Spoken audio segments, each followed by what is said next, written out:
I remember the years when people were saying I was crazy and what I was talking about was insane fantasy. Things that seem fantasy are being confirmed from official sources. They are describing the very world I've been writing about for decades now, which is of a human that is no longer the human we perceive to be human.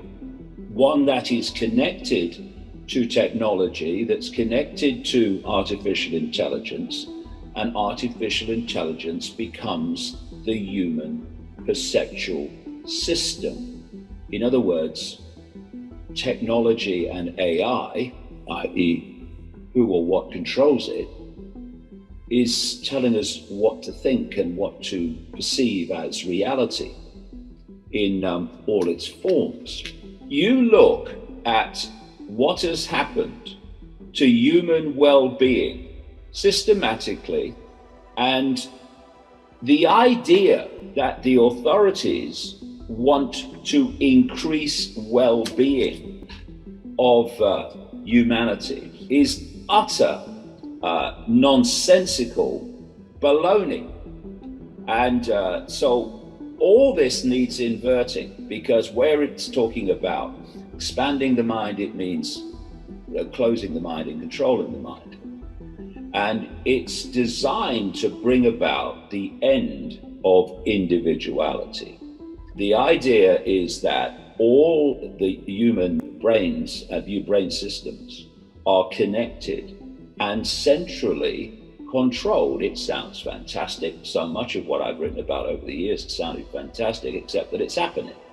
And this is absolutely what is planned, the hive mind, because then from a central point, you can dictate the perceptions of everyone via this interconnected brain system connected to a computer system and artificial intelligence.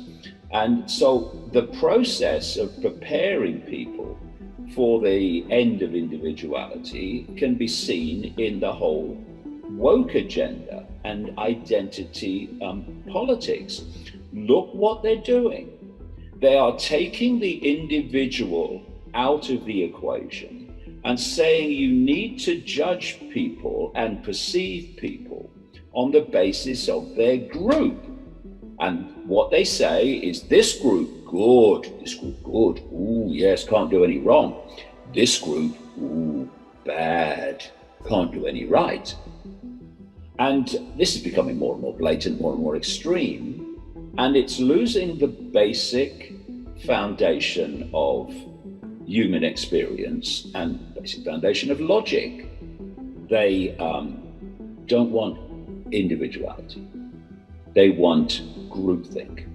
Not only groupthink in the way you think, but groupthink in the way you perceive the world as just a series of groups, which you put a label on, that works through all countries to impose a global agenda. It's nothing to do with national interest. They don't want nations. They want a world government with no nations. So it says the future of human augmentation should not be decided by ethicists or public opinion. You'll get what we give you. Well, we will if we stand by and let it happen. And it says, rather, governments will need to develop a clear policy position that maximizes the use of human augmentation in support of prosperity, as if that's what they want for humans, safety, ditto, security, that means control and surveillance, without undermining our values. Technology is being developed and has been developed for a very long time in the underground bases and secret projects. And then it's rolled out according to a sequence, and they use front people to give a cover story for where this came from. And this is why, if you look at the way this technology is playing out, there's no gaps in it. There's no gaps where, oh yeah, well, we've got to wait for someone in a garage to invent the next stage, or otherwise we can't move on. No, it rolls out seamlessly week after week after week, month after month, getting more and more sophisticated in terms of the technology. So where the hell is it coming from without any gaps? It's because it's been in the underground basis for a long time.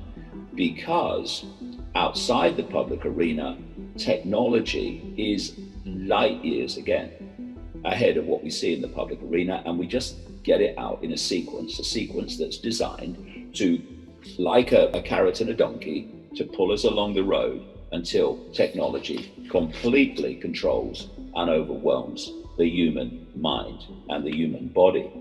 What do we need any of this bloody stuff for? You know, talk there about, oh, the society demands it. Society's being manipulated to somehow see that, oh yeah, we want the next level of technology. Why do we want that? I'm not against technology where it benefits humanity. I'm against technology where it enslaves humanity, which is what this is all about.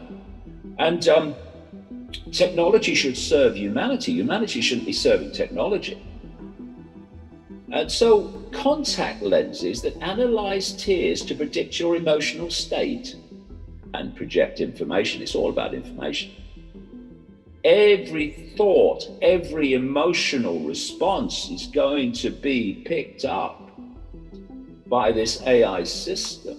And up to this point, people have been enslaved in the five senses by control of information. This is why all this expanded levels of consciousness, the true nature of the reality we're experiencing, etc., is not talked about. It's just a physical world. Everyone knows that. Everything's solid and everything's apart from everything else. Provable nonsense, but that's the perception that people are given. So the idea is to use information and censorship to feed an information system to people to get the perceptions of reality that you want. Five senses is all there is, basically. But now they are moving into a position, if we allow them to, where they don't need even to control information to mold your perceptions. The perceptions will come direct to the human brain via AI. That's where we're going, and that's what this is really all about. And when, again, you look at the numbers involved, the billions being manipulated into this world, and the, by comparison, handful, certainly the full knowledge, tiny number that are pushing us in this direction, the answer to how we stop it is in our face. The question is, are we going to take that? Are we going to take that opportunity to stop our kids and our grandkids living in this world? Because we're at a point now where thinking, well, I'll decide in a bit, I'll decide next year. It's not an option. We're looking this in the eye, and it's time that humanity found a level of maturity and a level of backbone that is willing not just to see it, as more and more people are, but to actually refuse to cooperate with it.